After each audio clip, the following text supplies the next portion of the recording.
Hey guys, this is Girdhar here and today I have with me the Vivo V5s. The Vivo V5s is basically an improved version of the V5.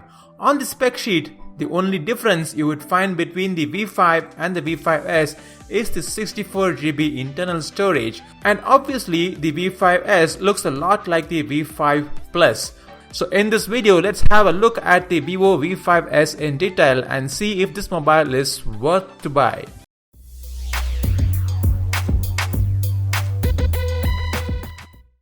The design of the Vivo mobiles are always not drastically different. They play safe in the design department and go by their tried and tested methodologies. The V5s is basically the V5's ghost in V5 Plus shell. The V5s has a metal body design with U-type antenna lines. It has a hybrid dual SIM card slot. It still relies on micro USB port for charging and data transfer. The fingerprint sensor is a capacitive button on the front. Overall, the design is sleek and solid. It gives a good balanced feel in the hand. The display is a 5.5 inch, but it is still the same old 720p HD resolution. I wish Vivo had given it a full HD upgrade. It comes with a pre-applied screen protection film and also a back case. Display is protected by Corning Gorilla Glass 3, and with what we have in hand, the display is bright and the colors are nearly perfect. The Vivo V5s has the same unimpressive hardware specification like the V5. But my policy is not to rate the device based on what's on the paper, but to rate it based on what it can do.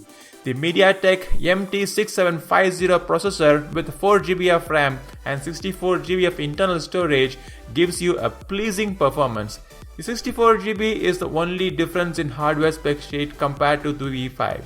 For an average user, the mobile can push through the daily task. I have loaded a bunch of apps on the mobile and it shows no signs of lag so far.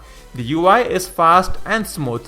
The hardware does not score high on benchmark tests, but the UI is a lightweight interface. The benchmark scores are better than the V5, and it also suggests that the Vivo V5 has a few tweaks in the hardware. With respect to gameplay, the heavy games when pushed to max limit start dropping frames. Keeping the graphics at medium ensures a smooth gameplay. It does not heat up even after 30 minutes of continuous gameplay.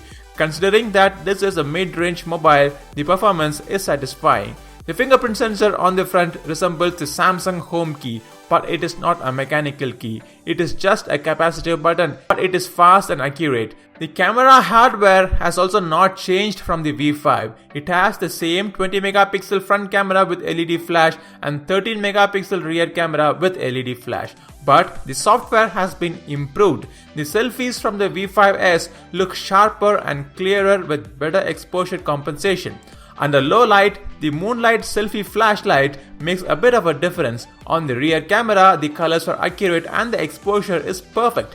The rear camera is one of the best in this segment. The camera UI is very basic but functional. A new OTA update has given it an option to click wide-angle panorama selfies. Overall, I find the camera experience from the V5 to be satisfying in this price range and for this target segment.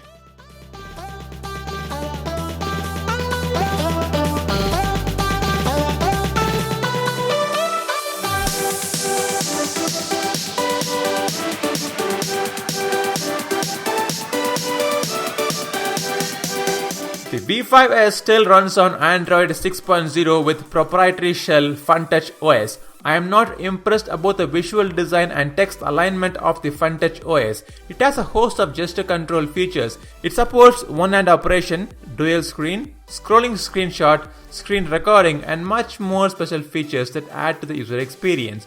You can also install two WhatsApp with cloned app feature. The UI is also lightweight, it demands less resources and it can keep the memory free for other applications. It is fast and responsive. I can overlook the lack of visual finesse just for this reason. The V5s is powered by a 3000 mAh battery and it supports 2 ampere fast charging. It charges from 0 to 100% in less than 2 hours. The UI does not have an option to check battery usage, but I ran the PC Mark battery test and the device lasted for over 9.5 hours when discharging from 100 to 20%. That is really impressive. On my regular usage, it lasts for more than a day and it has about 40 to 45% of battery left when I hit the bed for the day. The battery life has doubled compared to the V5. The V5s is priced at Rs 18,990. When you pay this amount, you get a mobile which does not have an unique design but has a decent performance and a good battery life. It can take interesting selfies and the UI is fast. It does not heat up and Vivo has a decent after-sales service reputation. So you can definitely buy this mobile if you're not comfortable with buying any mobile online. If you have been thinking of buying the Vivo V5, you better get the V5s instead. In the online world, you can consider mobiles like the Nubia Z11 Mini S, Redmi Note 4, Moto G5 Plus and Honor 6X. These mobiles do have good selfie camera, but they are also better smartphones overall. In the offline market, the Oppo F1s, Xiaomi A1 are competitors.